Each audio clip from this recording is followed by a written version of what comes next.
This is horrendous stuff. Albert Pike says the true name of Satan, the Kabbalists say, is Yahweh, reversed. Remember, occultism uses reversal. For Satan is not a black god, but a negation of God. For initiates, this is not a person, but a force. This is very interesting. Let's just look at this a little further. The true name of Satan, the Kabbalist says, is Yahweh, reversed, says Albert Pike. So let's have a look at the name Yahweh, reversed. Here it is. Here's the Hebrew name Yahweh. Now let's do a reversal. Let's flip it round and reverse it the other way as well. Flip it up round as well. So now you have a total reversal of the name Yahweh, upside down. Now push it together, and then what does it spell? It spells Allah in Arabic. This is interesting. The true name of God is Yahweh reversed. So it becomes Allah. So Allah is an acronym for whom? For Lucifer.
This is horrendous stuff.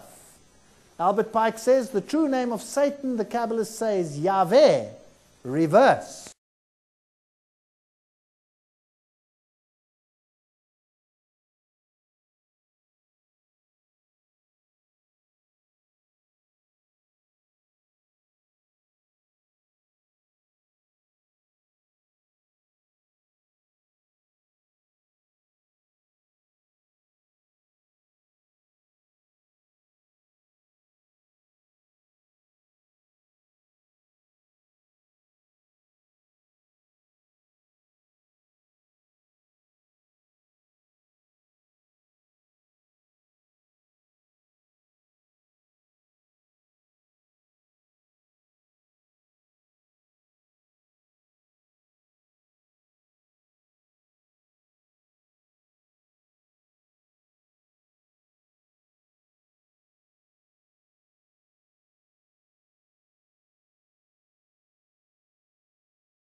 as a Yemenite Jew, I can tell you that the name itself is not the devil, is not a pagan idol, is not the moon god, as evangelical Christians have been propagating for decades. This is a very, very sick cult, by the way, and their idiocy is quite redundant.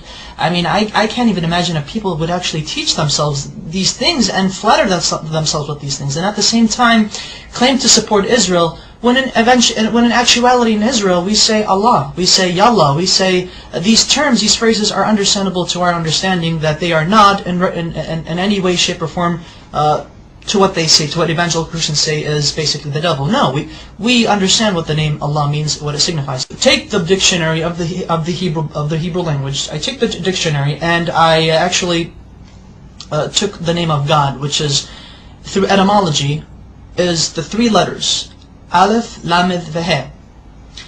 Basically, I wrote it down. I know I don't have the whole thingamajigs on. You know, you get the idea. So basically, Aleph, Lamed, Veith. This in Hebrew means, well, without the, we'll see, that's the thing. Without the vowels, because the dots, the nikud, the dots, or the vowels right here, these are vowels beneath the letters, indicate how the word itself is to be pronounced. So I'm going to block these right now for a second, but I'm going to show you. This right here, in my understanding, because I'm going to say what it is, this says God. Elah is God in Hebrew. Now, with these two right here, with these two vowels, this is the Fatah Sagol, Fatah Sagol. This would indicate that this would turn the word God, which without these vowels it would be God, Elah. Now it would be Olo, Olo.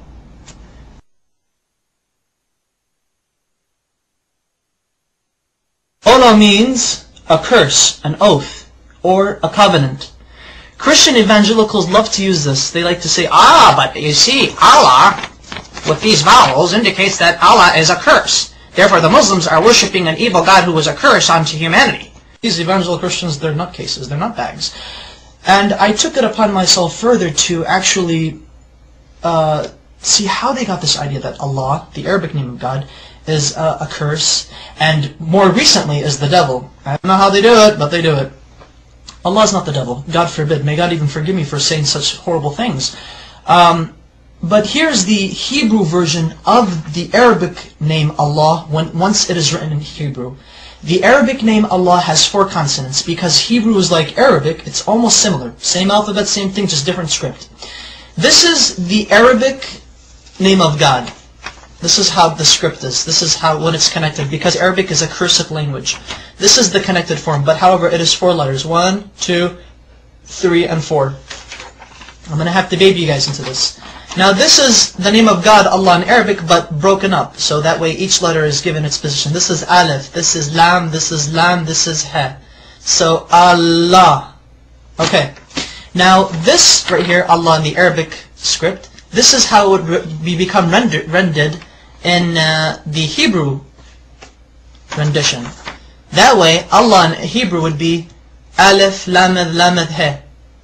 Okay. Now, how do we get this? Which this right here is, this basically means curse. And the only reason why this means this curse, because of these 2 vowels.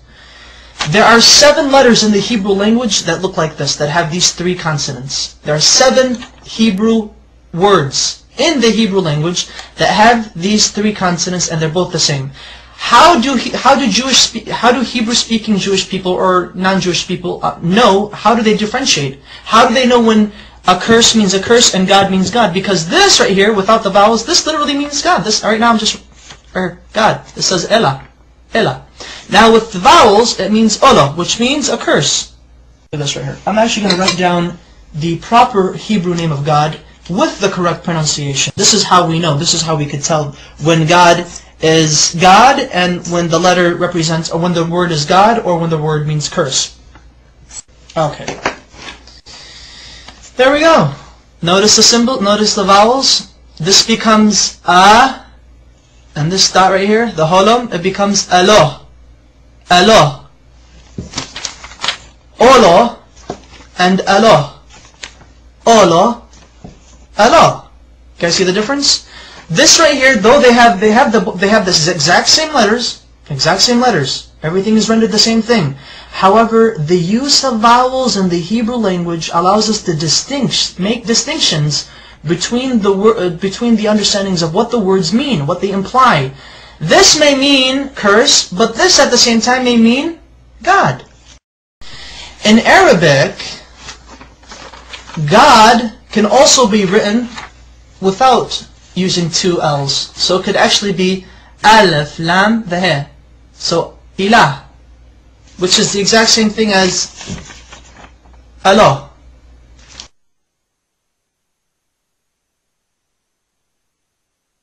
Their understanding of how they approach God is exquisitely the same. We do not share the system of belief with Christians that they and us worship the same God. No, we do not. So help me God.